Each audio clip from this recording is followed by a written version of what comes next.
Hello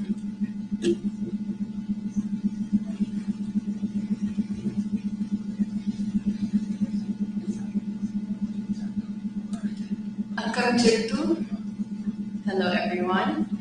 Welcome to the 2024 Oromo Studies Association Annual Conference. My name is Sutame Nagash, a freshman at the University of Pennsylvania, the current Vice President of OYA DC, and today I will be your convener, alongside the OSA President Kabada Fera, who will be aiding me with any logistics. Firstly, I would like to invite Dr. Mosisa Aga and Berhane Kabada for the opening blessing. Please welcome them to the podium.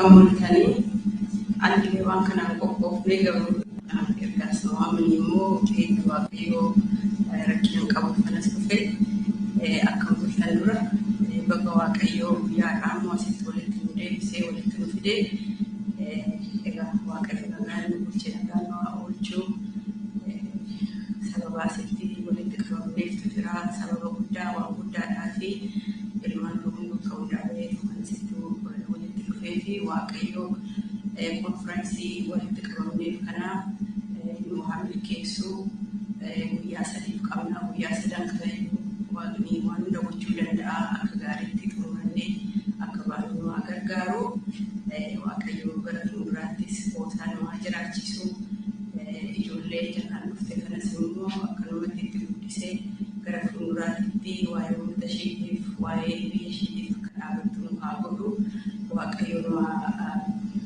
konfiraansii kana amma gaafa sababataatti ittiin gargaaree nagaadhaan nu hojjechiisu ani xinnoon jedhee xinnoon beekaa waaqayyoon hunda beekuun guddaa beeku ittiin waa guutuu waan fedhii kenna. Tole anis akkuma isheeti ammuma natti himamee eebbiseen beeku. Kanaaf yoon irra ce'ee nama ulfaataa duraan dursee inni amma Biraaneen isin eebbistee nuttaa qabatu. Nuttaa qabatudha. Nuttaa qabatu. Walga'iin kun guyyaa sadanuu kan dhimmi Oromoo irratti mari'atamee furmaanni itti akeekamu nuuf haa ta'u. Walga'ii nagaa nuuf haa ta'u. Qeen keenya Oromiyaan nagaa argattu. Rakkoon Oromiyaa nuuf haa furamu. Walga'iin kun immoo kan rakkoo keenya, rakkoo biyya keenyaa kan nuti irratti mari'achuuf deemnu kana kan nu furmaata akeeku nuuf haa godhu.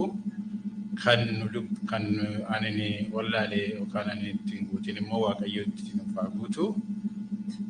Guyyaa gaarii nuuf haa ta'u.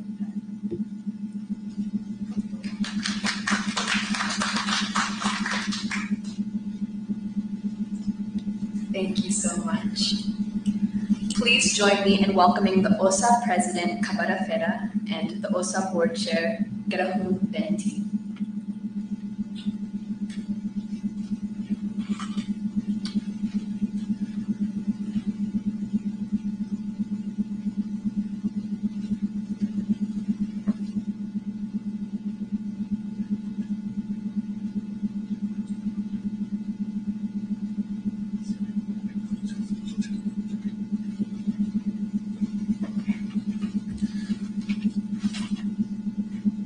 Naragesu akkam bultanii duraan dursee waamicha OSA kabajanii konfiraansii waggaa 2024tti dhufuu keessaniiti hedduu galatoomaan isiniin jedha. Kanatti aansee kan isiniin jechuu barbaadan Ingilizeenyaadhaan jedha. Baay'ee keessan deemu already website irra jira. Programming conference I will just repeat what I just said in Afan Oromo. I will be very brief since the program is already out in the website and our social media. First of all, I would like to welcome you to the Oromo Studies Association 2024 Annual Conference.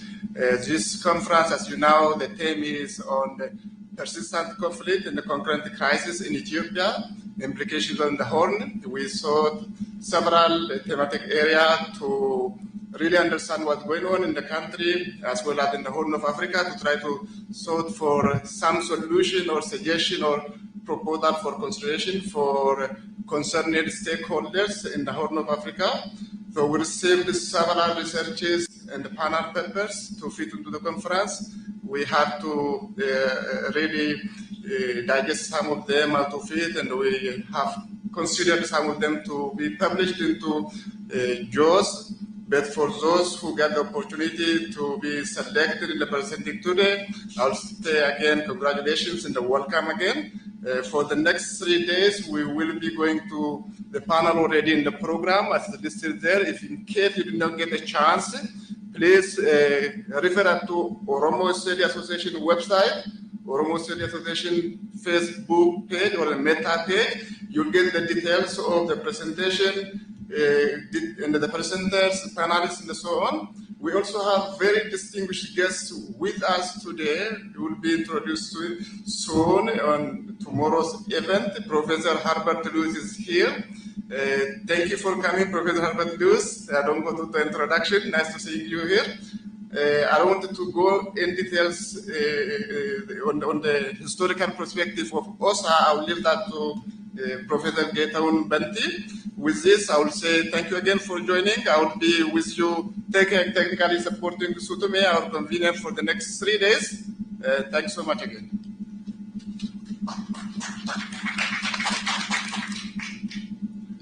Thank you, Dr. Kabade. In the interest of saving time, I'm not going to talk too much here. This is the first time I think we are going to have a 3-day conference that opens on Friday, maybe. Thank you all of you for coming, and also to all those who are on their way to come. Hopefully tomorrow and the other day we will have more attendees. I would like to thank Dr. Kabade and his members of his organizing committee.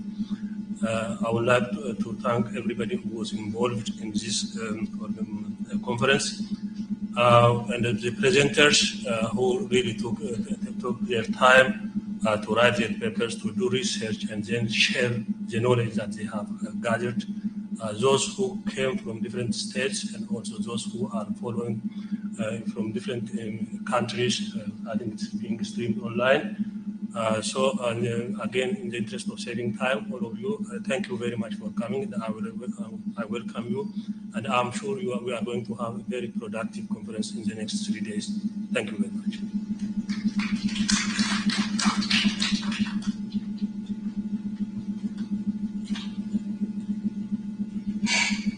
Thank you. So now we'll be beginning with panel 1, analyzing the historical roots of enduring conflict. This panel will be moderated by Professor Mohammed Hassan. Please welcome him to the stage, to the podium. I will be moderating the time, and for this panel, it has been allocated 1 hour and 40 minutes. Thank you.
say only briefly the bios of the presenters. The first one is Dr. Stephen Thomas, Professor of Literature and Field Studies at Wagner College in New York, where he currently serves as the Director of Integrated Learning. He has published peer-reviewed articles on the topic of mercantile economics, piracy, and transatlantic slave trade in the 18th century English and American literature, and also African film.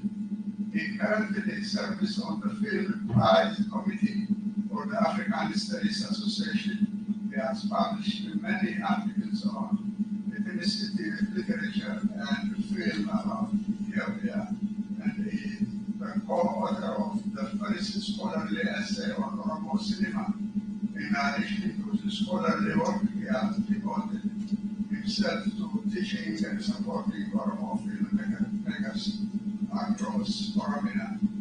And I would like to ask Professor Thomas to start, and I hope you will really publish your paper.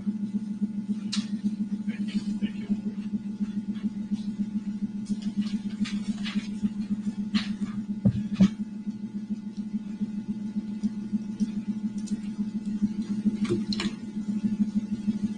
I have a PowerPoint for you guys.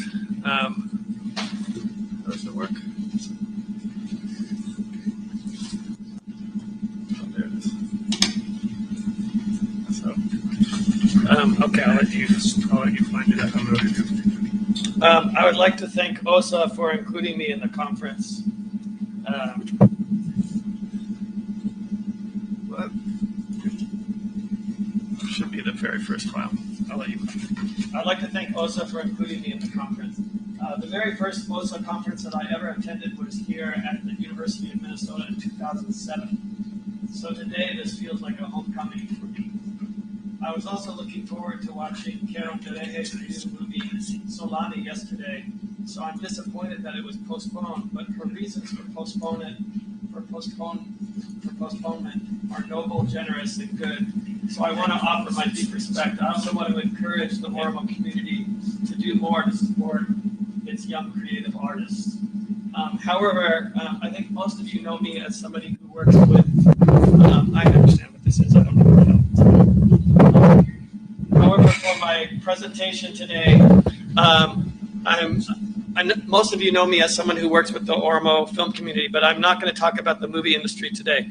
Instead, I'm going back in time 200 years to talk about some history. I will focus on two works published in England. I will focus on two works published in England at a moment in history when the discourses of race and ethnicity were changing. The first is James Bruce's famous travels to discover the source of the Nile in the years 1668 to 1773. That was first published in 1790 and then revised in 1794. The second book is less well-known work by Henry Salt entitled A Voyage to Abyssinia and Travels into the Interior of that Country, about his diplomatic mission on behalf of the British government in 1809 to 1810 and first published in 1814. Bruce's book is important because his voyage opened up British interest in the region. Before Bruce, European accounts had mostly come from the Portuguese, Italian, and German writers such as Alvarez, Lobos, and Ludolf. Bruce's book is also interesting because Bruce often deviates from the typical European point of view on the Orient and Africa. Salt's book is important because it is a critical response to Bruce, in which Salt represents the official position of the British government and tries to correct what he believes are Bruce's errors. Obviously, both texts reflect the racist attitudes of the British towards Africans, and they also reflect Europe's Orientalist fetishization of Ethiopian Coptic Christianity. The problem faced by all of these texts is that Europe's desire for a Christian ally is complicated by two things.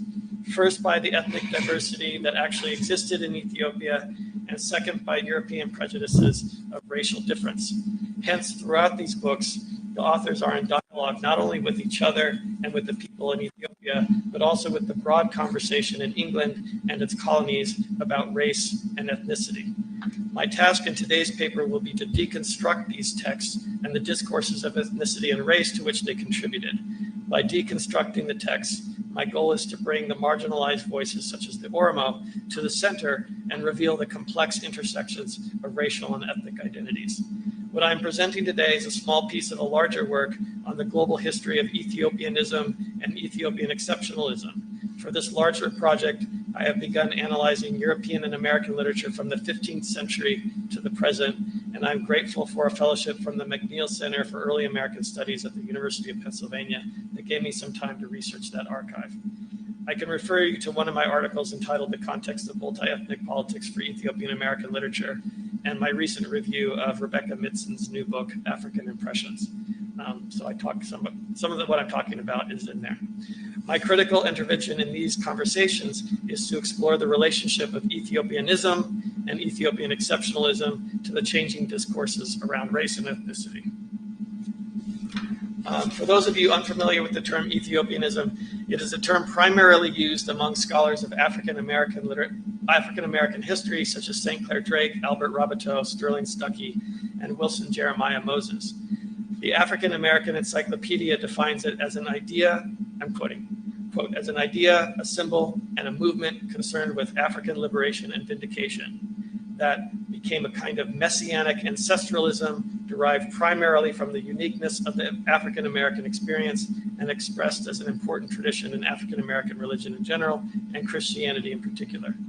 It is reflected in literature from the late 18th century to the mid 20th century, including significant works of African American literature, such as Paul Young's Ethiopian Manifesto in 1829, Frances Ellen Watkin Harper's poem Ethiopia in 1857, Paul Dunbar's Ode to Ethiopia in 1893, W.B. Du Bois's pageant, The Star of Ethiopia in 1911, and the United Negro Improvement Association's Universal Ethiopian Hymnal in 1922.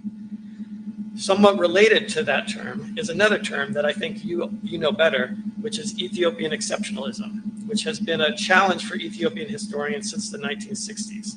It is an arguably Orientalist notion that Ethiopia is a uniquely uncolonized nation with a special Judeo-Christian heritage that makes it, on the one hand, distinct from the rest of Africa, and on the other hand, representative of all of Africa. Ethiopian exceptionalism is a term well known to OSA, since when OSA was first created in the 1990s, one of its purposes was to challenge the historiography of Ethiopian exceptionalism by recovering Oromo culture and identity and emphasizing a pluralistic approach to the region of Northeast Africa and the Red Sea. But in addition to the many works by Oromo scholars, such as Bani Holcomb, Sasai Ipsa, Muhammad Hassan, right here, Asfa Jalata, Mercurio Bolcher, and others, there are also recent works by Habesha scholars such as Elizabeth Georges's Modernist Art in Ethiopia and Eleni Santim Zeleka's Ethiopian in Theory that also challenged Ethiopian exceptionalism. By the way, some of you may have heard that Santim just recently died of cancer last month. Building on this scholarship, my research project has been to reconsider the relationship of Ethiopian exceptionalism and Ethiopianism, because the conversation around, and here's the main point here, the conversation around Ethiopian exceptionalism tends to focus on the questions of ethnicity. Yeah.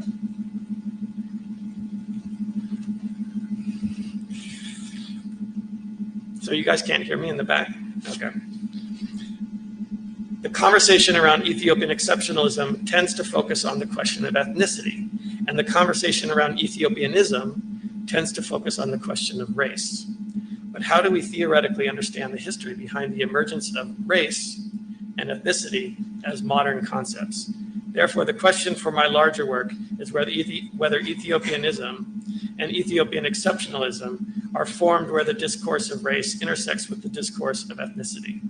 I'm still thinking about this question, and I really would appreciate your suggestions. My argument is that the discourses of Ethiopianism and Ethiopian exceptionalism depend on the ethnic other within Ethiopia. So what this means is that the Oromo ethnic group in particular was presented and positioned by European travelers to that region of Africa as an other or as a foil to Abyssinian identity in some of the Ethiopian and European writings. The word ethnic is complex. Its original meaning comes from the ancient Greek, denotes heathen or pagan, and then in the 16th century, it came to refer to people who were not Jewish, Christian, or Muslim. I argue that what troubles Europeans when they came to Ethiopia was the mixture of Jews, Muslims, Christian, and, quote, ethnics, that's the word they use, ethnics, in the Horn of Africa. Ethiopia's own self-conception became a working through what this mixture means for them in light of the emergent European racism.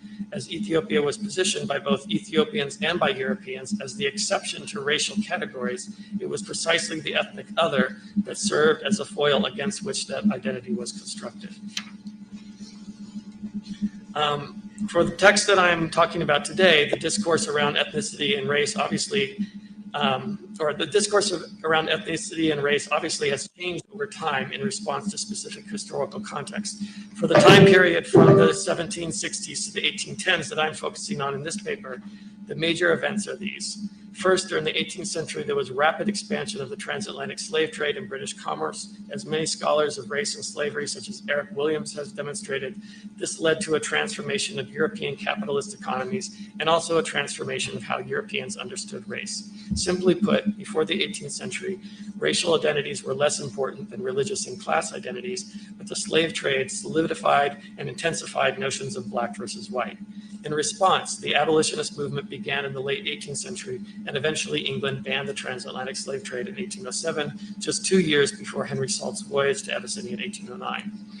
On the other side of Africa, in Northeast Africa, is what Ethiopian historians call the era of princes, a chaotic time that somewhat resembles the American TV show Game of Thrones, except lions instead of dragons.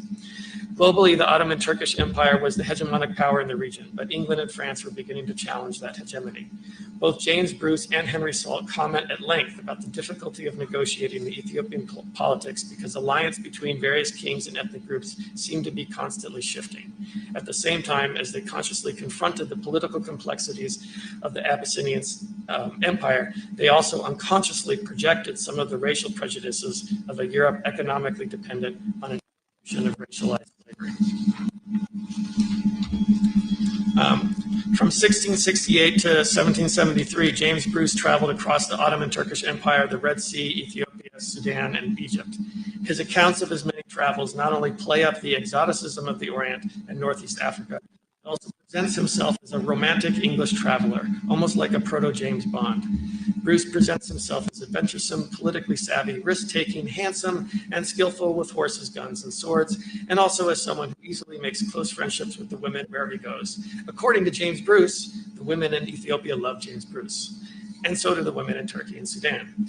Indeed, his tales seem curiously out of time, as Ethiopia provides a space for him to act out a romantic fantasy of medieval chivalry from a past generation, like a knight on horseback whose moral integrity and manliness shines bright among the many rivals for power in the Game of Thrones. After his return to Great Britain in 1773, his tales of adventure immediately provoked a critical backlash, as the intellectuals in London doubted their truth. Leading the critical backlash was Samuel Johnson, the author of the novel Rasselas, Prince of Abyssinia, and translator of Jerome Lobo's earlier account of Ethiopia. In particular, what bothered the English was Bruce's close relationship with Ethiopian women, the raunchy bacchanalian scenes among the Abyssinian Christian political community, and the clearly mixed society of Christians, Muslims, Oromo, and Agao.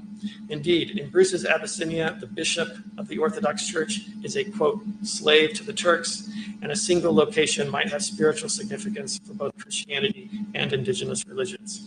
Bruce presents a relativist attitude toward morality and religion as he repeatedly suggests that it doesn't matter whether one is Muslim or Christian or whatever, so long as we agree that God wants us to do good. In response to the criticism, Bruce finally finished compiling and composing his enormous multi-volume work on his travels to discover the Nile in 1790, 17 years after his return. The voluminous work is a sprawling mix of Bruce's drawings, detailed descriptions of animals and plants, and narratives of long conversations that he had with many people whom he encountered. At the core of the story is his own political maneuvering in the court of Ras Michael, a Tigray and one of the powerful dukes in the region. Bruce needed to gain the Ras's favor and support for his exploration of the origin of the of the Nile. In spite of the obvious fact that the Nile River has many sources, his quest for a singular origin drives the narrative's plot. Significantly, the singular source that Ross Michael has granted to Bruce as his own private territory is in the heart of Oromo land, and therefore, according to Bruce, is a land of mystery and danger. At the end, Bruce proudly claims to be the first to discover this origin, and he claims that, though a mere private Briton, I triumphed here. At the heart of the text are some contradictions, and James Bruce embraces those contradictions. For example, one of his many sources of information is his patron, the daughter of the queen and wife to Ross Michael, Zoro Esther, who confesses her hatred of the Oromo because they killed her first husband, and she later puts on a bit of theater that mocks the Oromo. Ironically, however, her mockery of the Oromo is awkward because her husband, Ross Michael's most important ally against the corrupt Amara governors is the Oromo chief named Faisal. In many instances, throughout Bruce's narrative, the Oromo are represented as a people to be feared, merciless robbers, but this representation of them is when they are seen from a distance, because when they are seen close up, their difference seems to melt away. Ultimately, it's the Oromo chief Faisal who assists Bruce's discovery of the Nile and provides him with a guide, Shalaka Weled Amlak, who is ethnically Agao. Bruce is eventually adopted into the Oromo community in a Gudafacha ceremony when Faisal proclaims him to be Oromo. So that's Bruce. Henry Salt is very different from Bruce and presents himself as the careful, disciplined agent of British imperialism. While Bruce represents himself as a mere private Briton acting out fantasies of chivalry, Salt represents himself as an effective bureaucrat who manages others with a discerning eye for both truth and efficiency. Whereas Bruce's language and style tends towards exaggeration and ironic turns, Salt's language is the economical language of an administrator, where records must have precise dates, geographical coordinates, as well as meticulous citations of sources. His primary goal is British imperial strategy. In contrast to Bruce's relativism that sees all religions as equally valid and also equally hypocritical, Salt insists on the purity of the English church and its potential for alliance with Ethiopia's church. His need for administrative precision also means that one of the goals of the book is to properly categorize the different races and ethnicities of the people of Africa, from the Hottentots and Kafirs in southern Africa to the Oromo and Tigray in northeast Africa. By 1814, such categories of Africans were nothing new, as European enslavers had published many books on the topic. Some passages in Salt resemble the racist language of Edward Long's infamous History of Jamaica, and Salt also analyzes the slave trade across Ethiopia, observing who is most successful at the slave trade and how it differs from England's. The purpose of Salt's voyage is to check up on the various British agents operating in the region and reinforce British imperial alliances, including the alliance with the Tigray Ras Weled Selassie of Abyssinia. Rather than emphasizing his own travels and exploits as Bruce does, Salt often summarizes and interprets the accounts he gathers from his agents, primarily the account of Nathaniel Pierce, who in some ways resembles James Bruce because of his rather intimate relationship with the estranged wife of Ras Weled Selassie.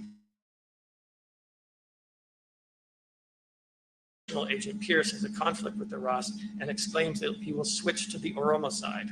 As in Salt's account, the Oromo represent the limit of this civilization. But in the end, Pierce returns to serve the Ras and confirm what Salt sees as the proper political order.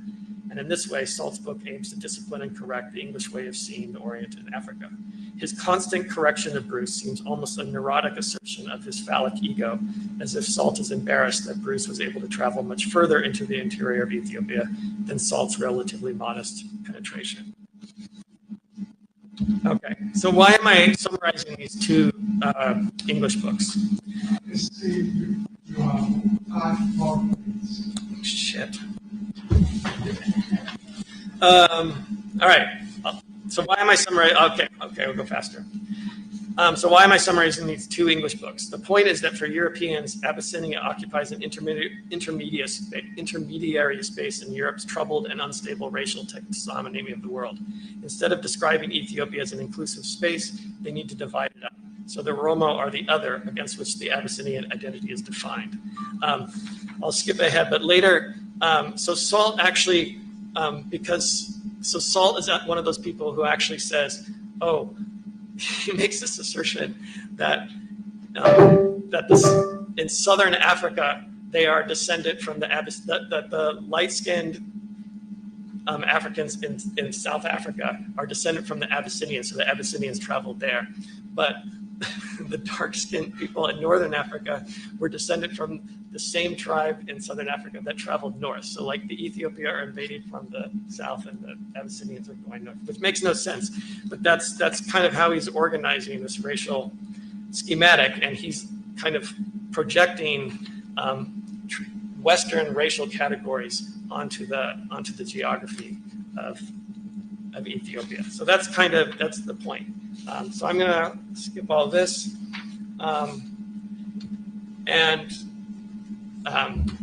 So what's the point of my talk, and why am I doing this? I'm trying to bridge three academic conversations that I see going on. One is the African American literature and history conversation, which focuses on Ethiopianism and looks at how African American intellectuals have talked about Ethiopia. But what these scholars in the African American tradition always lack is that they don't really seem to know about the actual Ethiopia and what all these terms mean. Ironically, the African American literature that they talk about, like Frederick Douglass and Du Bois, they do know. So Frederick Douglass and Du Bois, the African American writers, they have read all of this stuff. They've read Henry Salt. They've read James Bruce. The second is to have a dialogue with my colleagues in English literary history, such as Rebecca Mitzine, Wendy Belcher, and Joanna Brooks, who also don't have conversations with you. And the third is to have a conversation with my colleagues in Ethiopian studies and Oromo studies, such as Mohammed Hassan here. And I think my argument has two implications. First, that their work focuses so intently on the Horn of Africa that it often ignores the global context, such as global racism and the slave trade. And second, I think that their response to Ethiopian exceptionalism's puritanical and Orientalist vision of Abyssinian Orthodox Christianity sometimes aims for an equally puritanical and essentialist notion of Oromo-ness. So in my view, I think the evidence that I see shows that humanity is mixed to the bones. And one of the key points that I didn't have time to talk about, that I just realized I skipped and I'm sad about, I know I'm over, but is that Bruce talks about the Gada system a lot and how important it is for the formation of the whole region, not just for the Oromo, but for everybody. And Salt tries to kind of control that, right? So this is like the dialogue that you get between Salt and Bruce is opening up this possibility for mixture and the ways in which the Oromo Gada system actually played a profound role throughout the region. And then you see the British government, Salt, trying to like stomp that down and try to, because he wants to organize everything and he wants the Abyssinians and the Oromo to be separate. So that's it. Thank you very much. Sorry for going over.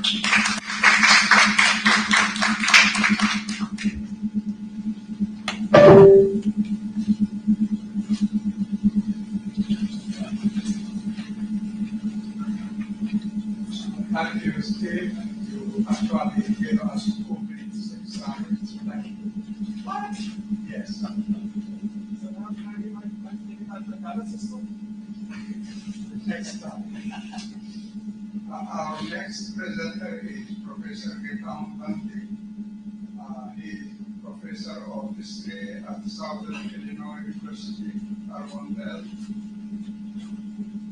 A long-time member of Oromo Studies Association, a man who served in OSA in so many different capacities. Currently, he is the president of Oromo Studies Association Board of Directors.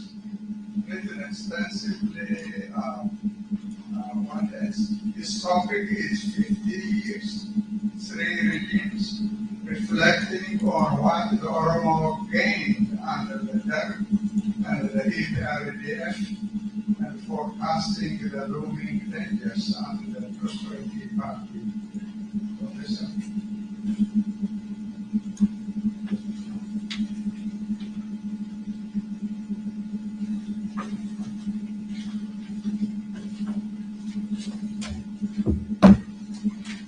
Thank you, Professor Muhammad, for your generous introduction.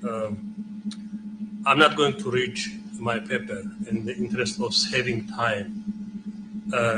The background to my paper is a chapter, a book chapter that I contributed to, one that was being edited by Itana Habte. This was the conclusion of my chapter. Itana told me that this is too much because there is a limitation on pages, and then cut it out. I cut that out, and then I developed it into to make it a presentation paper for this conference. The question is, what have we lost? Before talking about what we gained, by the way, that gain is a very tricky word. It should be what have we gotten back? See, many things have been taken from us. What have we gotten back in this under these three regimes, particularly under the two regimes? So with that, in the very beginning, we lost three important things. One is during colonization, when we were colonized, we lost our independence, we lost our land, and then we became a victim of a systematic destruction of our culture. Our culture became a victim of the colonizers and so on. These are the three things that we lost or that we got into losing. So these are what we got back in the course of the three regimes. There are backgrounds to all this. The first, the Derg regime, the EPRDF regime, and the current regime, there were always backgrounds. And those backgrounds were really very, very important in determining what we got. For the Derg regime, the important backgrounds were the movements of the 1960s, the land to the tiller movement, the national question, the question of nationalities, which Amara and the Tigray students championed, by the way. Of course, our students were very much involved too, because the land question was not Amara question. The nationalities question was not the Amara or Tigray question. They were not victimized because of who they were. Not taken away. In fact, their fathers were having land taken or owning lands taken from the Oromos. So why were they involved in it? In a question that only concerns the Oromo. Eventually, they hijacked the revolution, and that is a background. The land to the tiller question, the nationality question. Other backgrounds. The Manchat Ulama Association, which really created a very, very strong ground for the rise of consciousness about the Oromos. The Bali uprising was another strong background, and also the Oromo students movement and Oromo students' participation in all those movements, like Baro Tulsa, Gabayo Farisa, Mohammed, and Asafaz Yakatano, all of them. So these were the backgrounds to the revolution, which I call it is an Oromo revolution. The 1974 revolution was really an Oromo revolution. We can argue that another time. So the gains that the Oromo got after the revolution or under the Derg had all these backgrounds. So what did the Derg do? What did they gain? By the way, this is just documenting what happened. You don't see any references because there is nothing written so far. At least we have to do something, we have to write something about what happened so that other scholars would take it, use them as sources. That is why I'm writing this. So what did we get under the Derg? One, land is very important.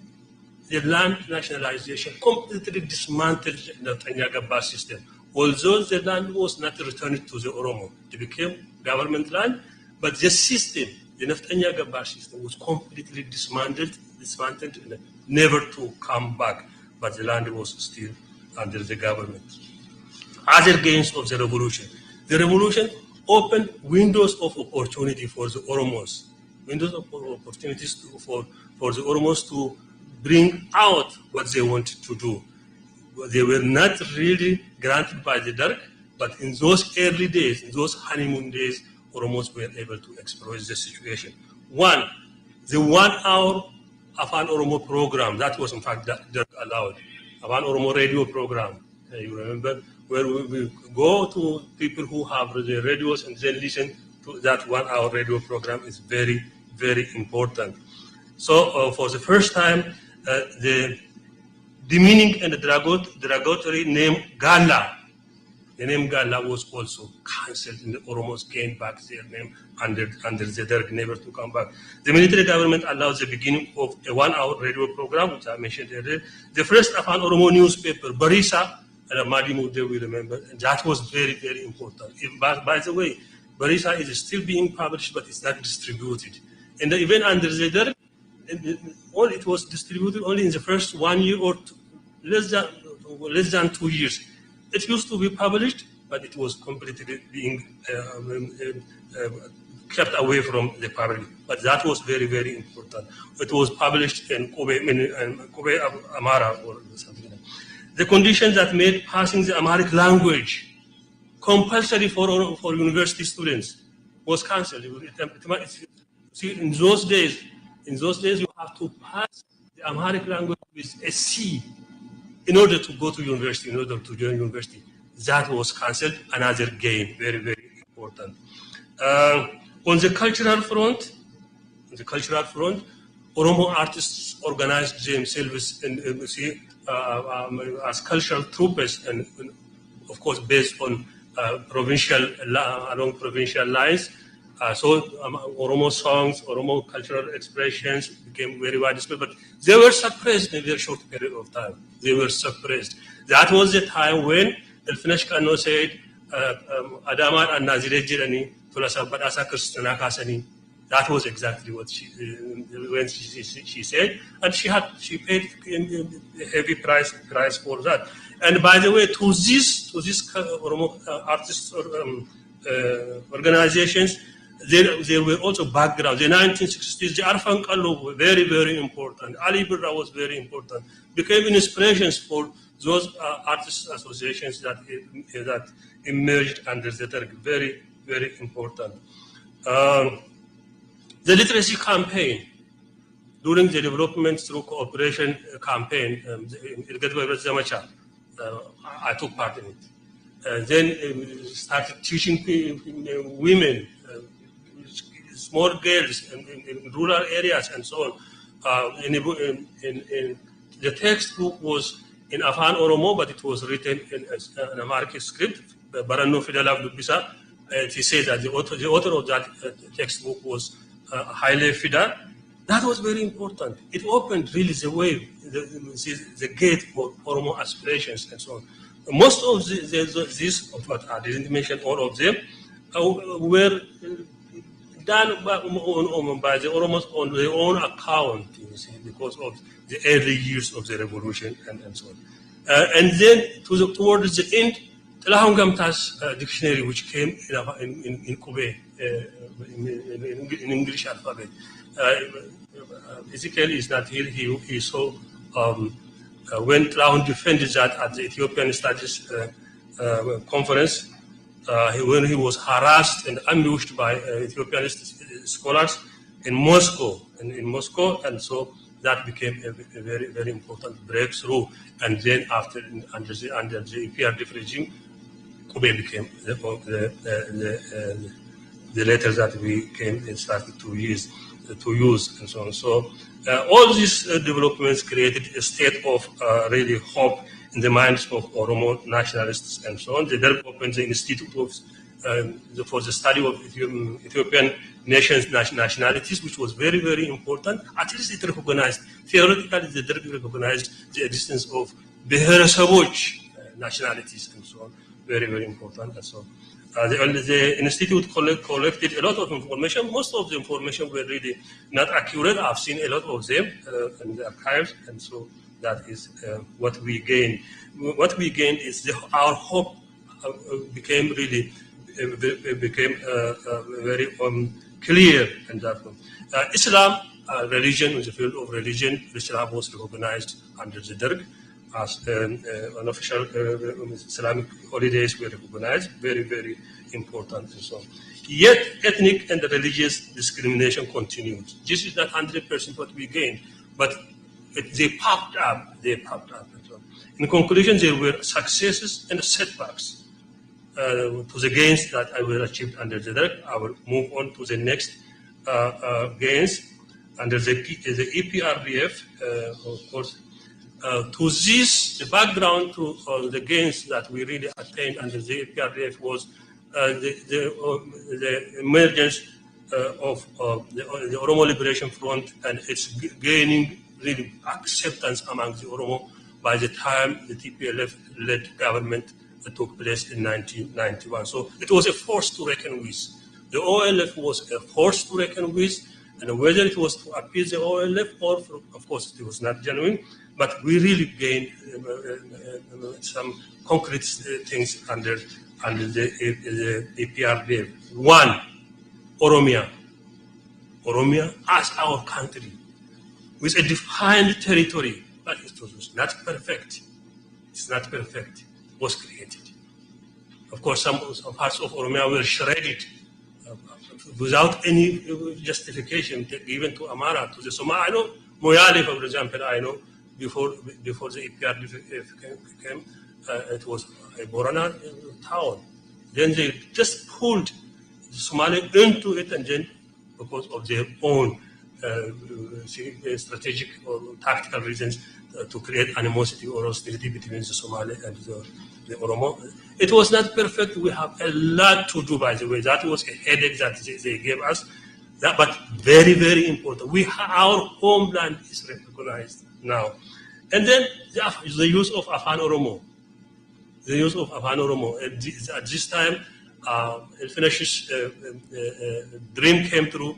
Abach Ada Jenna, Asman Katabna, Isman Barana, Ali Birra came through. His dream came through, and then Tlaungamta's use of the English alphabet or Kobe alphabet now became an open case.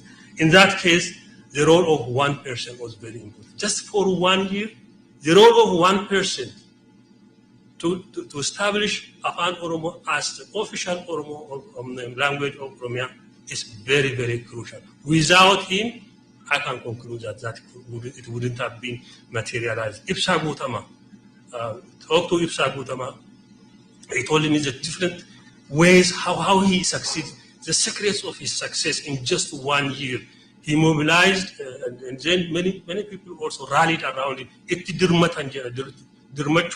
They rallied around him from the sciences, from the social sciences, and then they worked 24 hours. They translated science books, social science books, mathematics books, also. They made it ready in 1 year in such a way that it could not be reversed. So Afan Oromo is very, very important. That's one. Self-rule is very important, at least theoretically. It's not 100%. Theoretically, self-rule. That Oromos rule Oromo. Okay. Let them be OPDO or whatever, but at least theoretically, self-rule is very, very important. Unthinkable under the first imperial regime or under Amara regimes is very, very, very important.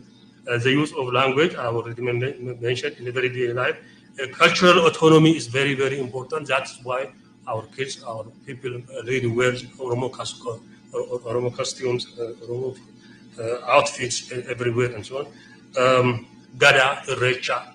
By the way, Gada, Butakalu, it started right after the came to power. Many people who participated in it paid sacrifice. They were killed in Wallaga, for example. The Butta ceremony was held in Nango, and then the next turn was for Buluso, but before that happened, Negusia Fanta almost killed many of them who participated in the Nango Butta. So Gada, and then Irecha, in its original, it's just amazing. It's like as if it is. Okay, 5 minutes. It's in our gene. You see what has been attacked 100 years ago, now just coming together and bringing it into the open in its very, very original form. Muhammad, I have to move to the next one. That is very important. The looming danger. The looming danger is very important. The background to this, to the coming to power of the Prosperity Party was the sacrifice of the Oromo movement. Without the Oromo movement, this regime wouldn't have come to power. But you know what happened. You know what happened? The looming danger, maybe namichukuni malta mara kaswanta soda no soda chusnati man dubata jechulande sugaru.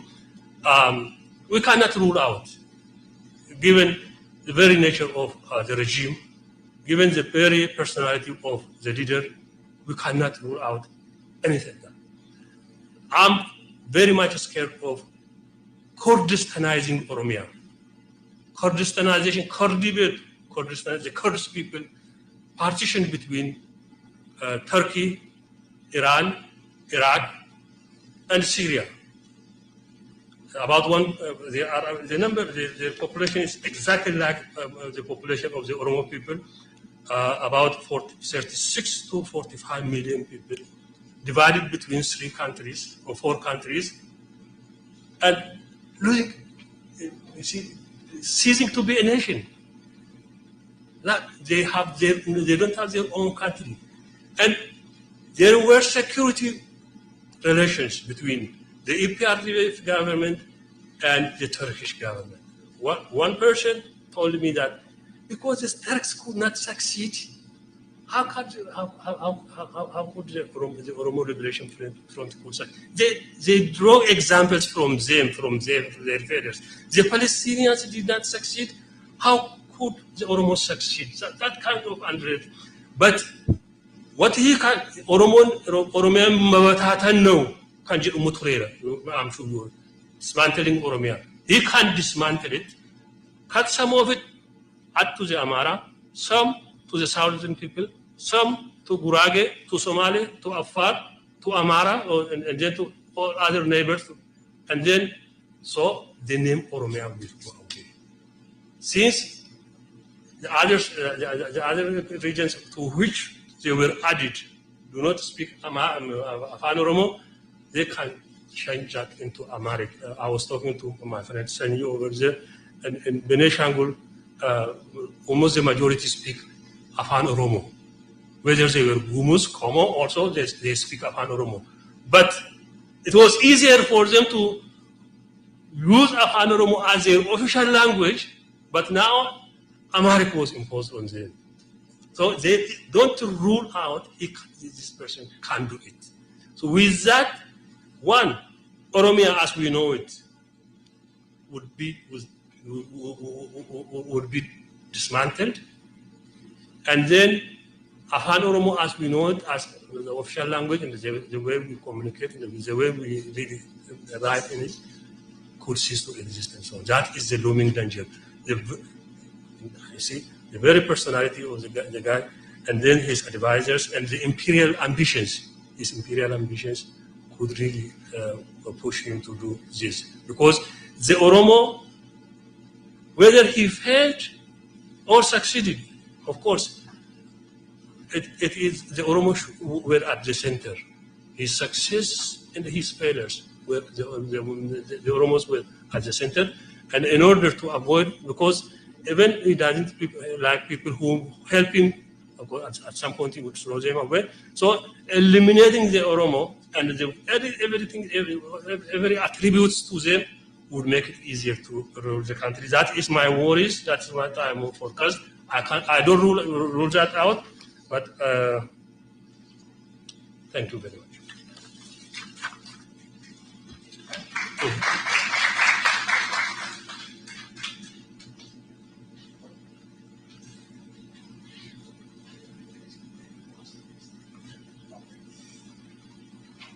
Our next presenter is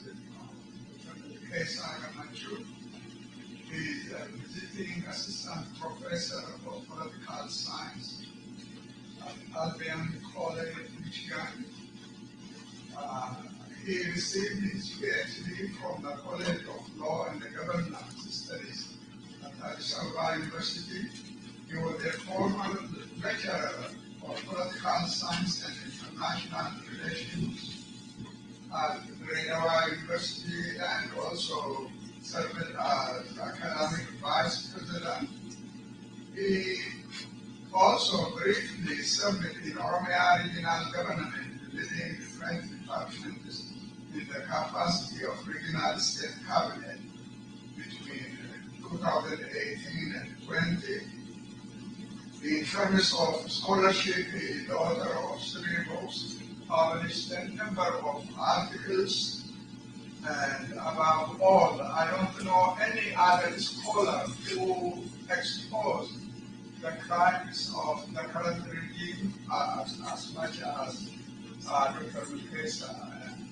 Please go ahead. Professor Muhammad Hassan, I would like to thank you very much for the generous introduction. So my topic, as you can read from the slide, is a kind of extension of previous presentations. I will focus on what is a kind of ongoing political tools projected against our people. So Ethiopia's national dialogue, national dialogue is an ongoing issue. Reconciliation Commission, transitional justice issues, I am presenting as a political tools, just to weaken Oromia and Oromo. So my talk is largely taken from my pieces that were published in 3, 2 in Addis Standard and 1 in Al Jazeera. So, but in addition to them, I have included some of the Prosperity Party's documents and statements so that I can establish my points. My 2 questions I would like to briefly address are: what are the political goals of the Reconciliation Commission established in 2018, and the political goals of National Dialogue Commission established in 2021, and the political goals of Transitional Justice established and still under construction. So I will focus on their political goals. And also, finally, I will ask what is the place of Oromo and Oromia in this process. When we come to the emergence of the Ethiopian National Dialogue Commission, the commission is an offshoot of 2 predecessor commissions. The first one was Ethiopian Reconciliation Commission, established in 2018. And the second one is Administrative Boundary and Identity Issues Commission, established in 2019. So these commissions became defunct in December 2021 when the Ethiopian National Dialogue Commission was formed. So the current National Dialogue Commission emerged in a kind of merger created initially. Now I have 3 comments now on these issues. Number 1, Abiy turned it upside down transitional justice process because he created Reconciliation Commission, which should come at the end of transitional justice processes and mechanisms. Normally, transitional justice starts with prosecution of criminals and reparations for victims. And then it goes on, memory projectors, illustrations and, excluding officials who had attachment to previous regime, but every officials in the Abiy's government are officials of the previous administration. But anyways, he created Reconciliation Commission. Why? We'll talk about that. Because reconciliation at the end of the day should come at the end of the transitional justice process if need be arise. The question is reconciliation necessary everywhere in countries that underwent transitional justice, whether it is in Latin Americans, where transitional justice were seriously taken into account when regimes transformed from authoritarianism to democracies, or in East Europe, where in the post-conflict societies, in Africa, post-conflict society, such as in Rwanda or South Africa. Is reconciliation really necessary? And is it possible in our case in Ethiopia?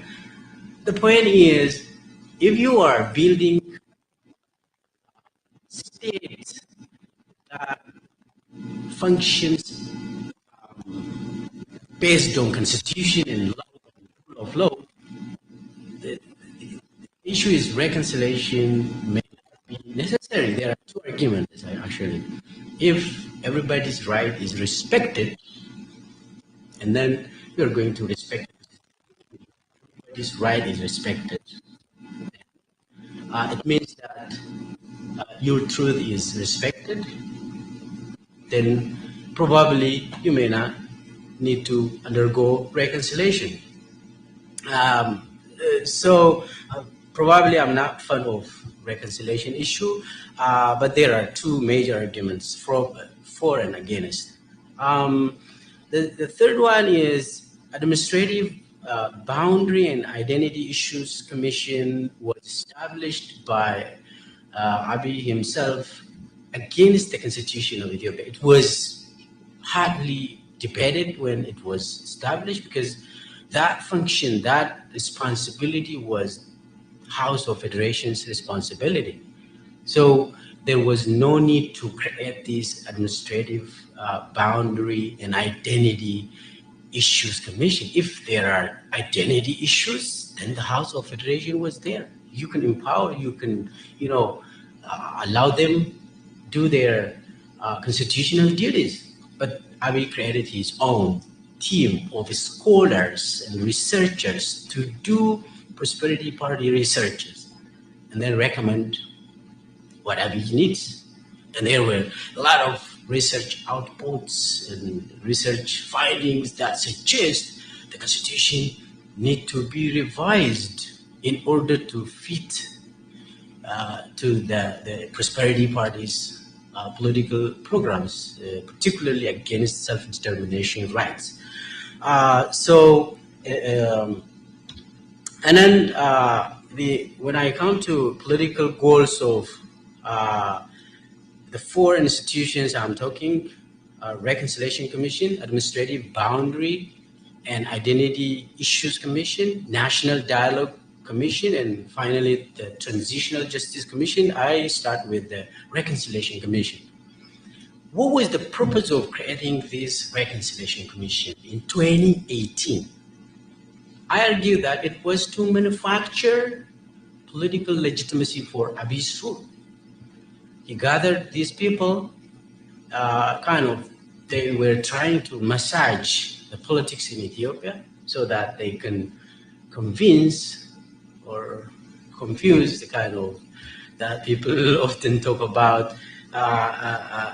So you may know some of these faces, and you can see Izema's people. And anyways, the idea is you can't find any Oromo nationalist in these faces.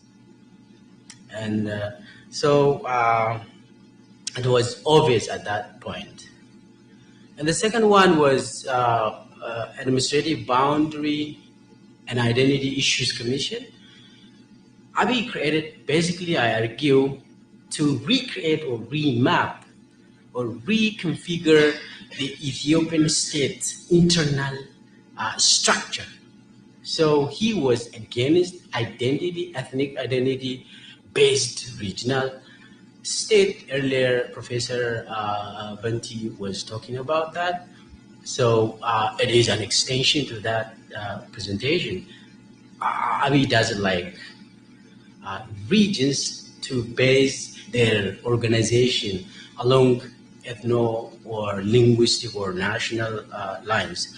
So that was, again, they have produced a lot of research outcomes, quote unquote, research study outcomes, and they suggested all rights related to nations and nationalities in the constitution be removed. That was not really research, but simply, Abiy and his prosperity officials can recommend. You don't need to do a research if you want to remove those articles from the constitution. And so the National Dialogue Commission is a merger of these two institutions, two commissions. So this is now what I am arguing is this National Dialogue Commission is tasked to make Ethiopia in Abiy's image. How? Abiy, first of all, Abiy re-engineered the EPRDF in his own image and created Prosperity Party. Now, this is the kind of final stage of re-engineering Ethiopia to make Ethiopia in his own image by rewriting the constitution of the country so that he can reign, he can rule easily. I don't know whether he can rule easily, but that is how they believe. So if you see, they have already started the project at the national or at the regional Oromia state level. They removed all emblems, for example, from the federal government has its own emblem. All offices, federal offices are supposed to have that emblem. The flag, the national flag, at the center of the national flag or the federal flag of Ethiopia, we have the emblem. That is supposed to appear in all offices, emblems. So they removed everything. If you go to the House of Federation, if you go to the Prime Minister's office, sign, whatever, symbols and logos, whatever, they removed it. They have eliminated all logos that symbolize the federal government. They are at it already. Even at the Oromia regional state level, they are removing the ODA logos from the regional bureaus emblems. Already, just Google Oromia Education Bureau logo. You can see the former during the EPRDF period and the Prosperity Party's period, they removed the ODA. Whatever type of ODA we took the original ODA and the Opidio or whatever, it's ODA just, but they removed that ODA from all offices, Oromia Communication Bureau. Google it, and you will find Prosperity's logo, and they changed everything. They are kind of removing all things that is associated with Oromo identity. So the point is, they are making Ethiopia or Oromia in Abiy's image, in Prosperity Party's image. Now, the National Dialogue was established in December of 2021 when Oromia and Tigray was in a kind of massive and devastating war. During that time, they created this National Dialogue. And then who created this the National Dialogue? The Prosperity Party officials, the Izema people, and then and the Amhara forces, including the Fano, whatever you may want to call them, or the Aben or Amhara National Movement, they all joined at the hip during that time to create National Dialogue Commission.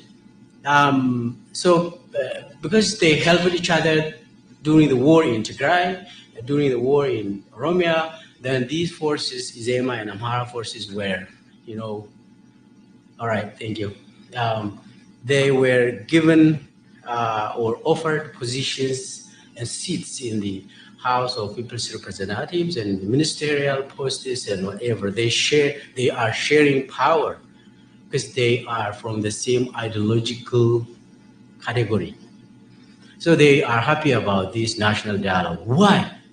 The point is, why Izema and Amara forces supported the creation of National Dialogue Commission? I argue that these people or these group forces believe that they got a person who can stop the Oromo and Tigray. They're happy and they sponsor it as a result. And then I don't know whether you know any of these National Dialogue Commissioners.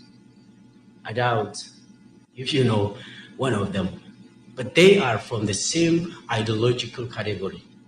They are against Oromo national self-determination.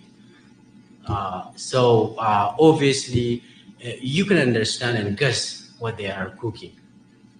And finally, the transitional justice, whatever, came as part of the Pretoria Agreement. For the PP, it turned out to be profitable international agenda. So when it's about transitional justice, you know, the Western people and the international community, they are happy about these issues. So it is helpful for Abiy to, exploit that agenda. So the OLA, OFI, Oromo Federalist Oromo Federalist or OLFO, they were excluded from all processes. So I'll talk about the Oromo, the primary target of social re-engineering of the National Dialogue Commission. As you all know, this Dialogue Commission was created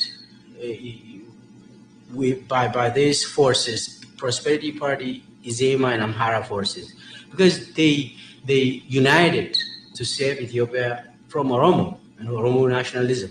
So if you read the proclamation that established the national dialogue, particularly Article 6, if you read, there are 7 objectives outlined. If you summarize them, you can find 2 major political goals of the national dialogue. The first one is dissolving Oromia,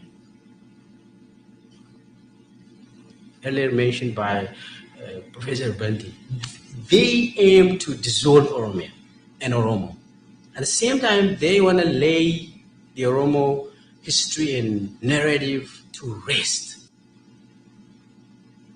So that is all. Our history and our narrative is our truth. That is what they want to bury forever. So I'm not going to go into the detail because you can find the phrases like, all right, 2 minutes, good. You can find a phrase like building a universal historical narrative. Universal. So you can guess whose narrative and whose history is going to be,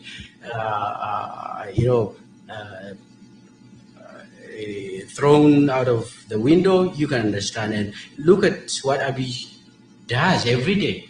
The memory projects of Abiy in the palace, in Finfinne, whatever. Recently, he invited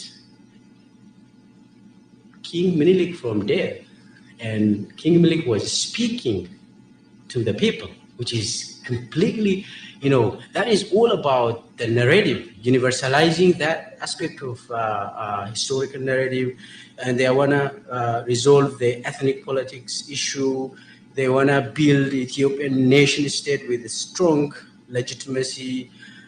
So these all are against Oromo national self-determination. These Oromo national self-determination is the core right that we are losing. And so can the PP succeed by dissolving Oromia? I'm not sure. I don't know. It depends on the Oromo people. Thank you very much.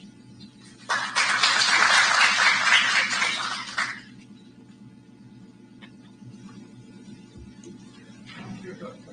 Kesa. Our last speaker is Nadi. I'm sorry for mispronouncing earlier. Let me say a few words. Okotaye was trained at a merchant marine college as an engineer. First in Yugoslavia, from where he got his BSc, and again he was trained at Warwick Maritime University in Sweden, from where he got his MSc. He has a long experience of working chief engineer, Ethiopia and Iranian shipping lines, technical superintendent, Ethiopian shipping, Rotterdam, Netherlands, Los Angeles, Dubai, United Arab Emirates, and so on. Most important, Okotaye really has been a member of Oromo Studies Association from the very beginning, presented several times, and probably some of you may have forgotten. He has written a number of articles on the Yantu on Gada, exposing, you remember, the master plan, and he was deeply involved in exposing what was the plan about master plan. And the floor is yours. Thank you, Professor Mohammed.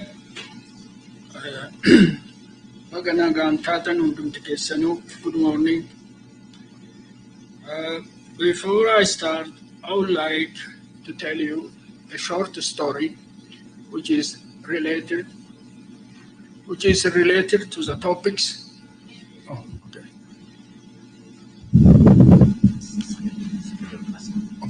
Okay. Which is related to the topics which I'm going to stop. There was a man, he was walking. A man was walking towards a tall building. He suddenly heard a strange voice that tells him to stop. When he stops, a strange voice told him, he stopped. Then a piece of stone or bricks from the top of the building fell down. He was narrowly missed his head. Then he went to cross the road. There again, the same voice came to him and told him to stop. He stopped. Two cars in front of him collided. He was miraculously saved. In another time, he was supposed to make a trip by plane, and the same voice told him for the third time, stop, don't take this flight. So he later learned that the airplane was crashed and all the people on board were killed. Then he went home, he sat down, he was meditating, and the same voice for the first time asked him, why are you meditating? Then he asked, who are you? I am the angel of the Lord who saved your life 3 times. And then the man said, angel of the Lord? Yes, idiots. Where have you been when I was getting married to such and such lady? So that was the story. Anyway, thank you, OSA committee, and also since I'm going to talk so many times about the OLA or WABO, I would like to ask their apology if there is something against their idea. As observed from the title or the subject is negotiation with Ethiopian leaders. I rather call it learning from history. In fact, I also prefer I'd like to give another name. Why would Oromos at all go to negotiation with aggressive, with divisive, with killing, with torturing government? They say that analyzing the past is one of the best way of predicting the future. That is to say, discover the future by learning from failed past negotiation with Ethiopian leaders. The past is an important of today's action and plan. We can avoid a great deal of confusion and harm by understanding the past history agreement with the Ethiopian leaders.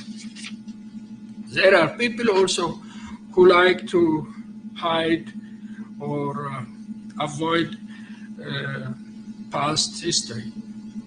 When I wrote this paper, I could not really imagine myself as having a peace negotiation skill or conflict resolution expert, or I'm not a pastoral counselor.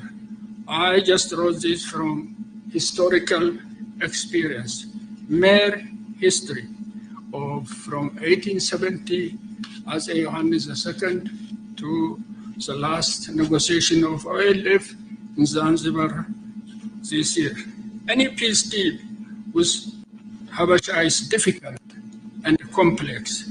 It is not only the treaties or reconciliation nullified or failed, but Oromo participants were punished, either imprisoned or killed. Any peace agreement or reconciliation with Habashas are like science fiction. There are two things that worries me whenever there is a negotiation with Ethiopian leaders. The first is that when OSA is, or when Webo is informed, I'm not enthusiastic like other people. I get scared because I always got worried that some harm will develop to Ola, or falling into a trap, or making a scam agreement, or there might be some sort of arm twisting,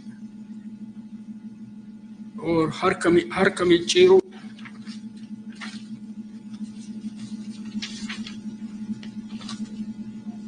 Okay, since I have no time, I have so plenty of them, so I have to go on. Okay, let's go now. Let's go now to As-A Johannes, to 1870. As-A Johannes conquered the Wallo people, 40,000 Oromos killed at the Battle of Borumeda. Johannes gave 2 decrees to the Oromos in Wallo. The first was all the Muslims has to be converted to Christianity or leave the country. The second was all Oromos must stop speaking or must learn Amharic or face the consequences. Raya Oromo Balabat named Kube was converted to Christianity. As-A Johannes was his godfather. There was some friction between the two, but anyhow, there was a reconciliation. I've heard a lot of things from Dr. Milkesa about reconciliation.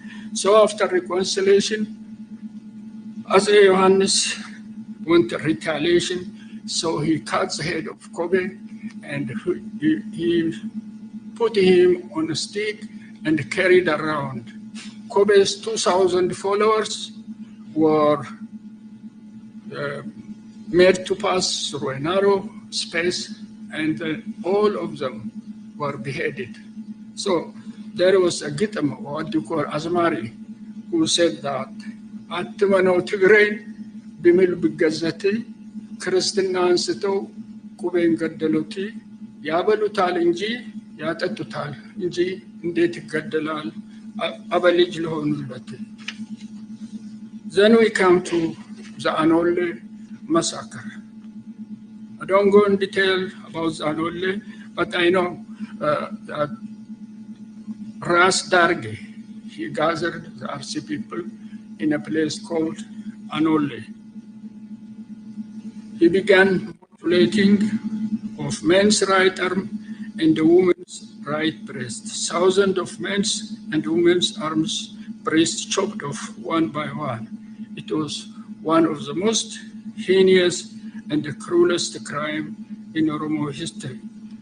Most of the Amaras, they deny Anole is a false history or narration. Even some of the OPDO members, like Addisu Aragga, who said that Tasai Gabra brought the Anole history just to divide Oromos and the Amaras. Anole is not an oral history. It is 140 years. You can easily remember that. Then we go to Lijiyasu. Lijiyasu, as we remember, he was supposed to be the next king. But the Shah dynasty, they don't want him to be a king. So Iyasu was Nugus Mikhail marches toward Shah to fight them. The Shahs were not ready, but they sent Tarari Haptagorgis, Kuseidinagdi, who was very clever intermediator. He kept the Wallo army for a month. By then, the Shahs were ready. Finally, the Shahs were defeated at the Battle of Sagali. That was the end of Iyasu and Warrelu Warraimanu dynasty.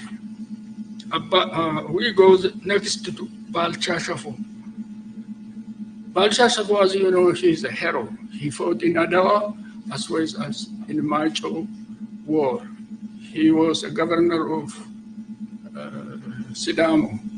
For some reason, I think he has some sort of misunderstanding, or he was supporting Iyasu. Therefore, he was not in good terms with Haile Selassie.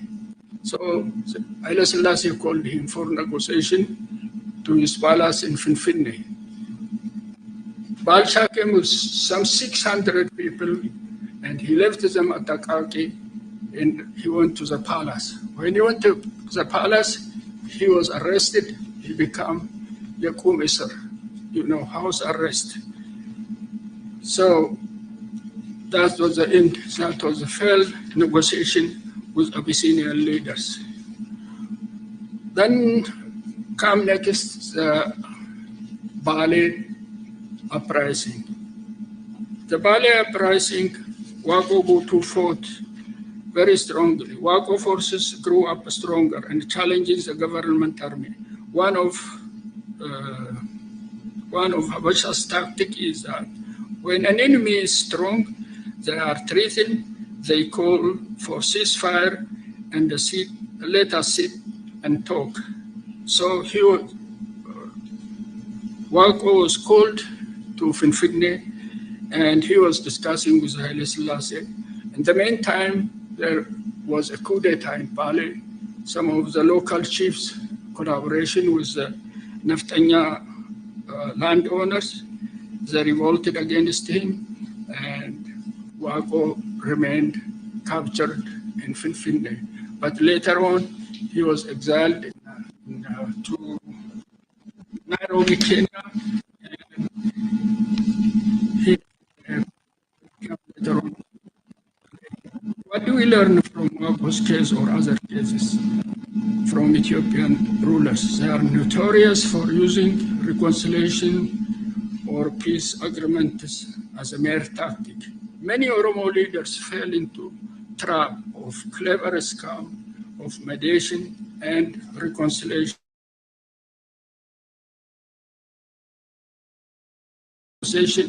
You are looking for trouble. This is why I say learn from history. Sorry, I've got this, my throat is, I have slightly some, it's not the COVID, but I have something in my throat, so. You have 2 minutes. Oh my God, I'm not even have to, okay. Then you have the Wachale wool. Oh, that is the case then. So we have Article 39 also, where the Amaras ratified it and did not accept it, so we have to bypass. Then we have OLF 1919 to 2018, how the treaty failed, and in 1992, how Wobo was being OLF 20,000 fighters disarmed, imprisoned. Let me go to the final then. I'm very sorry. We have Zanzibar, we have so. Okay. 2 minutes, you said? Okay, 2 minutes. I'll try.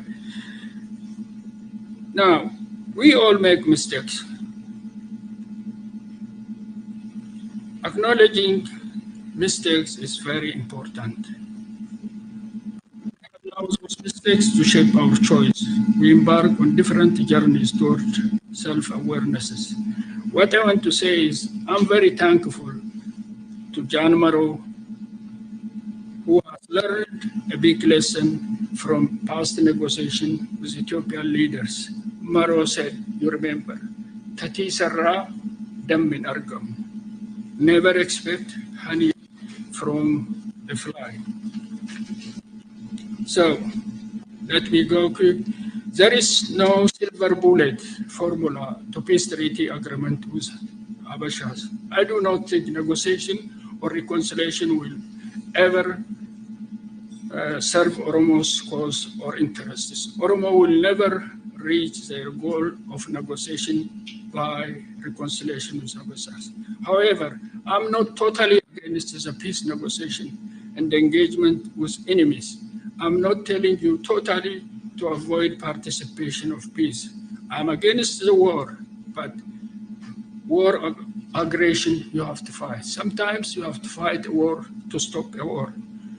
But be on your guard, be alert if you have to sign. But you have to know that you are signing your day's warrant. If you want to sign some sort of peace agreement, you keep with one hand a pen, with your other hand AK-47 gun. Then you can negotiate with people like present leaders. One might think that, how about the Tigray? The Tigray case in Pretoria. Tigray case is totally different entities with Oromo.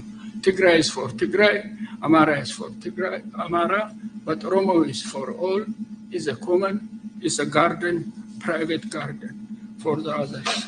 Remember that, what Nelson Mandela said, only free men can negotiate. Is Oromia free today? I would like to add what Colonel Gammachu Tana said. He's one of my heroes. There is another hero with a similar name, Dr. Gammachu Magarsa. He's a great intellectual. Here is what Colonel said. Yo jabaatan hin jiraattanii, yo laaftan hin baddanii, lola caalaa, salphinni guddaan sodaadha. Do not expect a miracle. Nothing will come from negotiation with Ethiopian leaders. Negotiation continues. Negotiation contributes nothing to Oromos. As observed above, all negotiations ended up in deception, betrayal, double-crossing, punishment, killing. In fact, we lost many opportunities. I should point out that freedom is not given. Freedom is not a gift. Freedom never given voluntarily by oppressors. Bilisummaan gaafiidhaan hin argamu. Bilisummaan namni namaan kennu. Bilisummaan dhiigan dhufti. Qawween gabroofne qawween bilisoomnaa galatoomaa.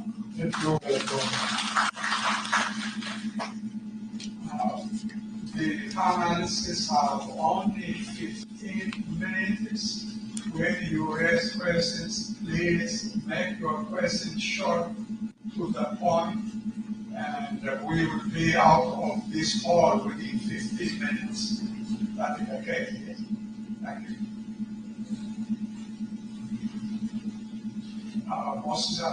Please direct your question. Should I use the microphone? Yeah, I don't think this one.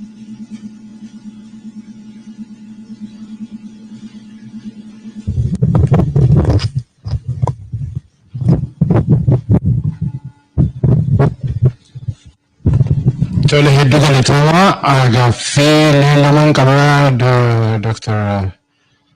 Bintii hedduu galatoomee waan hundumti keenya keessa dabarree bara sana bara dalgii qabee bara Haile Sillaasee wanta dabarre hundumaa nutti himtee galatoomee gaaffii tokkoon qabaa. Ani herrega hin baradhe malee seenaas hin baranne garuu seenaan har'a ta'aa jiru. Waggaa kurnan kana kan ta'aa jiru, waggaa shanan kana kan ta'aa jiru, ammaa kan ta'aa jiru akkasumatti namni dookumentii godhaa jiru hin jiru. Inni kun baay'ee na yaaddessa. Kanaaf si qofaadhaaf miti amma gaaffiin kun warra istoorii hin taatanii dhiifama naa godhaatii hojiin guddaan hojjetamaa hin jiru wanta kana galmeessanii kaa'uudhaaf. I think it is a historical tragedy dha.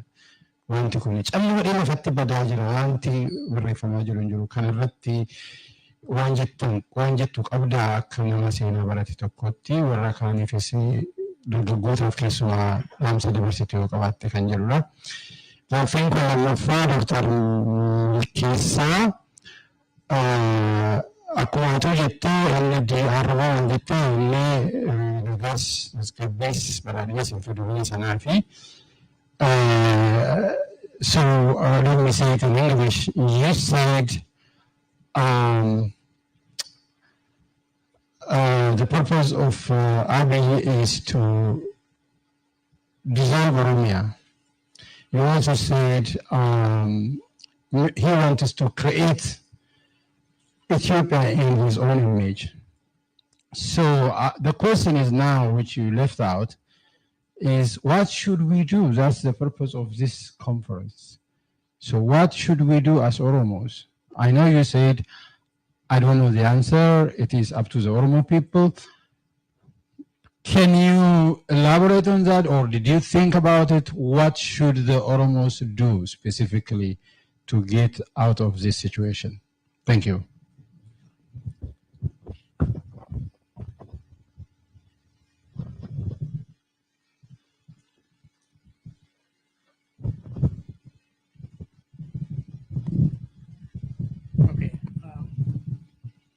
Okay, thank you. I have two questions and also comment to the two presentations. First of all, I would like to thank all the presenters. First with Professor Thomas' presentation. Very interesting presentation on Ethiopian exceptionalism, race and ethnicity, particularly based on the British travel writings. It's a very interesting paper. I like it. And I hope we'll share the draft or the publication. So my point is you focused on the British, particularly two travelers' accounts, James Bruce and Henry Salt, but also if you extend to other European travelers and other missionary accounts, particularly in framing Ethiopia or the Abyssinian part as an intermediary between Europe and the ethnic others that included the Oromo. I think that the construction of the Ethiopia or the Abyssinian culture as an intermediary is actually a joint creation of Ethiopian Christian clerics and like, for example, Abba Gregorius in the 17th century and the Portuguese missionaries, which created the original frame that extended to the other travelers, British as well. So I think looked in this context, probably instead of the differences between Bruce and Salt, I would see I see a continuation. So maybe if you focus also extend to that. So I'll leave it there. There are other issues, but maybe we can discuss later. My second point, very quickly, is for Professor Benti. I kind of I see your point. The things that you listed, the gains, the Oromo gains, and the EPRDF is true. But at the same time, when you presented, I kind of it sounded to me a little bit of kind of praising the Derg and the EPRDF, which is not your intent, I know. Let me start. Okay, finish. That's not your intent, I know.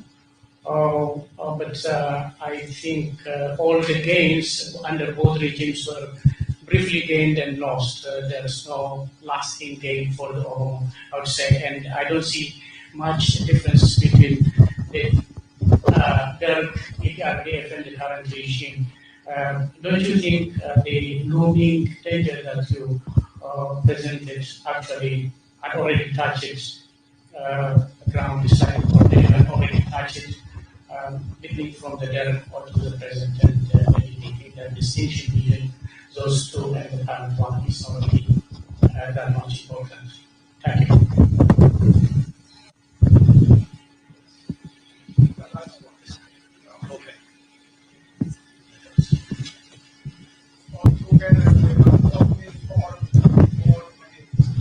If I may follow up with Dr. Mosis's question, Dr. Melkesa, Abiy to create his own Ethiopia, where would the Opidio stand, and what would be the fate of that group?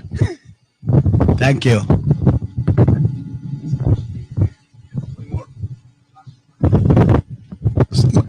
Mine is just a brief comment and question to Dr. Melkesa. You've extensively reported on the national dialogue issue. We understand that national dialogue is meant to, legitimize Abiy. It's quite obvious. One thing I would like to comment is about excluding the Oromo political organizations from the platform, the OLF and the OFC in particular. The very idea of the national dialogue was first coined by the OLF and then espoused by the OFC. But the government came up with wicked proposals that are not palatable to these political organizations and to the Oromo people at large. So what Abiy is trying to do is to come up with these wicked proposals, knowing that the OLF will not accept it, then to portray the OLF and the OFC as well as perpetual opposers of the government.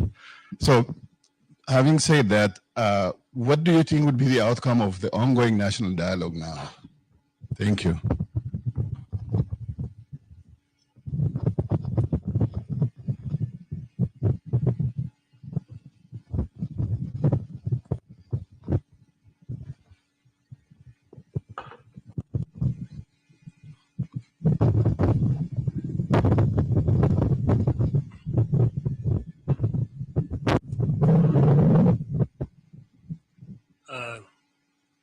To address Dr. Mosis's question, one of the greatest weaknesses of us, Oromo scholars, is that we don't push forward our presentations, our works to the last finishes. We start here, we talk, and then that's over. So Ezekiel Gabisa and I think Bone was also part of it. We're talking about Oromo Documentation Center. Maybe you can correct me, Bone, but that Oromo Documentation Center, which would have really created an atmosphere for such things to be documented and then stored. I'm sure following this up and publishing it and then passing it to the next generation is very, very important. The next generation is not really behind us now. That's one of the things that I'm going to raise maybe tomorrow. So there is a work to be done. Maybe there's more work to be done. For Dr. Guluma, yes, yes, the looming danger has already touched the ground. it touches the ground in the very early years or months of Abiy Ahmed, when he launched his campaigns, his brutal wars against the Oromo, starting with Walaga and then now Shah, Arshi, Ararge, and all over. That is one. The other, yes, his plan, as Dr. Melkesa mentioned, and as I also tried to create a parallel argument with the courts, who was really exactly in something that we have to worry about. He's supported by intellectuals, junk intellectuals. One of which is at the helm of the Ministry of Education, who has no identity and who doesn't care about the destruction of the identity of others. And the Oromo are his very, very ideal target. So the other one is the philosophers at Sabah University, another very, very junk and shameless intellectual. So he also is supported by them.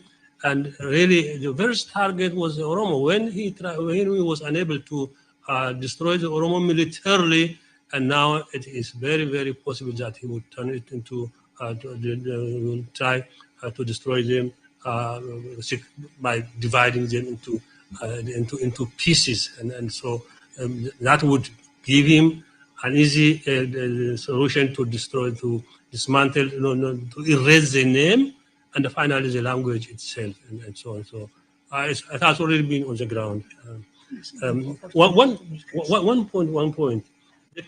The TPLF, really, they were not generous. They were generous and they were not generous. At least the TPLF gave us a hope. They didn't kill our hope of more independence in the future, but they didn't allow us to realize our hope, because that was their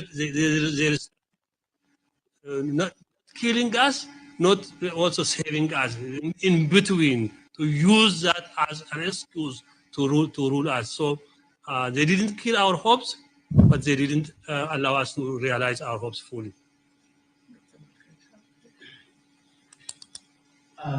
So I was asking 3 questions.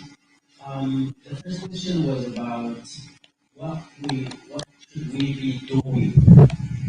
So what is the solution? So I've said I don't have a solution,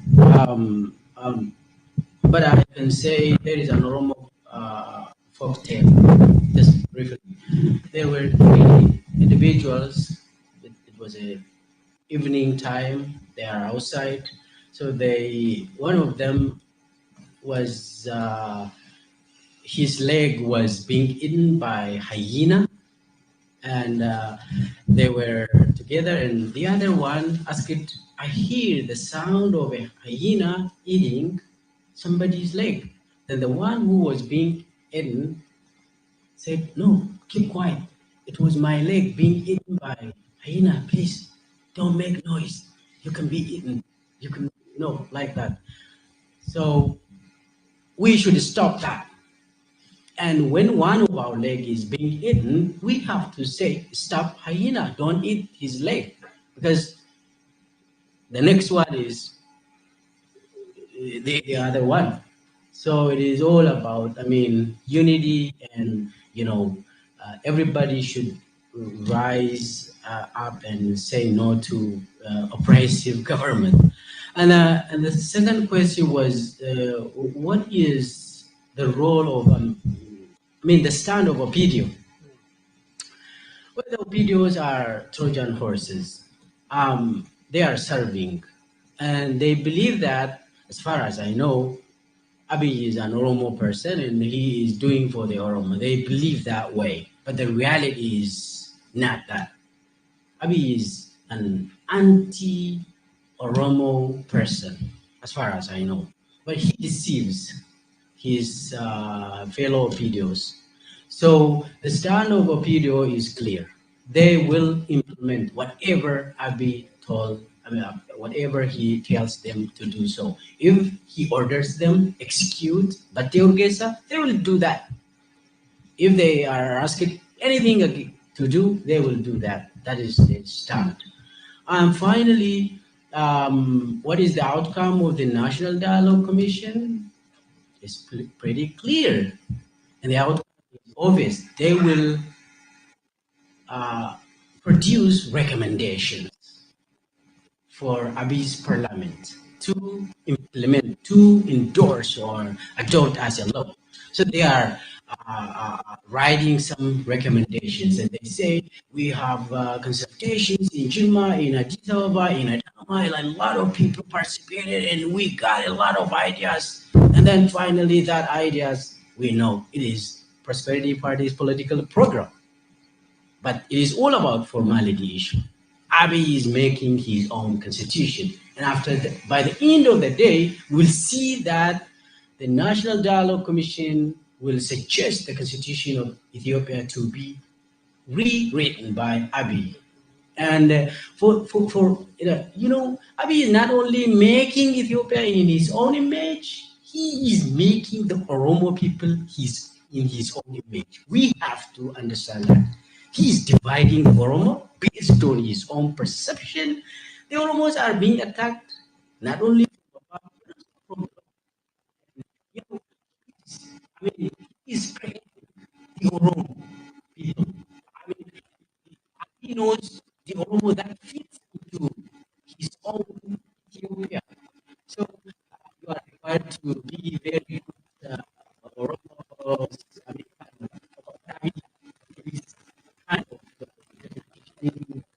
For the Oromo. So, he is entirely re-engineering the Oromo society, and Professor Muhammad Hassan and there are senior people around me, they know everything is it's repeating itself. So thank you very much. In the interest of fairness, Steve, please. Do we have There time? were the questions that were raised. My stomach is telling me that I need to eat. It must be lunch. Yes, I totally agree with the point that was made. In fact, I think you were at African Studies Association in San Francisco, where I gave a paper on Abba Gregorius, where I made the same argument that I made today, but talking about Abba Gregorius. So,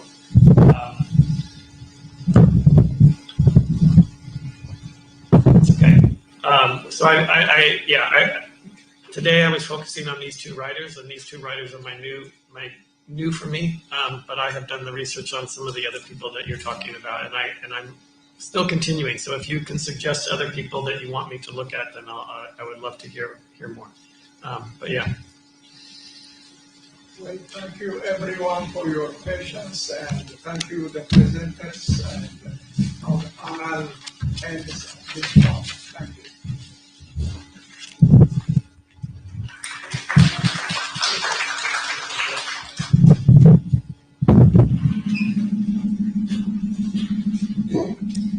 Thank you so much to all of our presenters and speakers. This information is priceless, and I thank you all for sharing.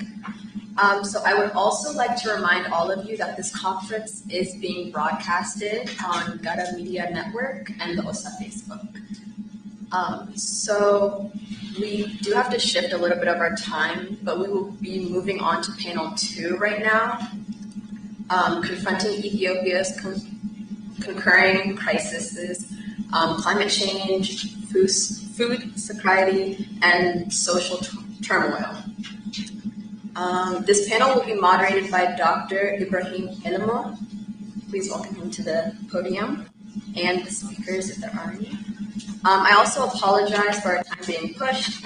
If we get through this panel quickly, we will be able to get to lunch, and I will be moderating the time. So for this panel, we will be allocating 1 hour and 20 minutes.